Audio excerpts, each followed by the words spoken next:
เนาะสบายดีลูกค้าทุกคนเนาะวันนี้เราก็มาติดตั้งระบบน้ำบาดาลเนาะนี่เนาะอยู่บ้านขามม้อยนครหลวงเวียงจันทน์เนาะตัวนี้เป็นสุดควบคุมเนาะตัวนี้เป็นไดจรวดเนาะอยู่ในปั๊มบาดาลเนาะนี่ปั๊มกำลังเฮ็ดเวียกเนาะมันจะอันนี้เป็นคือหลายคนถามเนาะวิธีขั้นตอนต่อเฮ็ดจังไดเนี่ยเนาะคือใส่คอต่อ25เนาะตัวนี้มันจะเป็นหู25ขึ้นมาเนาะขึ้นมาเลยหลังจากออกมาจากนี้เขาจะใส่ท่อน้อยก็ได้เนาะหลังจากนี้มาเขาย่อขนาดลงมาเนาะใส่ท่อน้อยย่อขนาดลงมาแล้วก็แล่นเข้าไปในบ้านหรือว่าแล่นขึ้นไปทางเนาะใส่ลูกลอย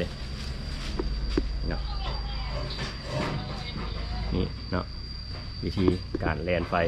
แล้วตอนนี้จะเป็นสายไฟเข้าเนาะสายไฟเข้าจากบ้านเนาะลงมาแล้วตัวนี้จะเป็นจากใดขึ้นมานี่สายไฟนี่จากบ่อขึ้นมานี่เนาะ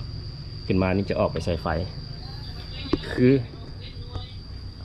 สถานะมันจะบอกเนาะอันนี้ปุ่มเปิดไฟเข้าปกติเปิดสีนี้เป็นปั๊มกำลังเฮ็ดเวียกเนาะส่วนสีนี้กรณีมันมีปัญหามันจะฟิลมันจะเป็นดอกสีแดงขึ้นจะไฟสีแดงจะโซขึ้นเอามากดรีสตาร์ทนี่มันก็จะใช้ได้คืนเนาะ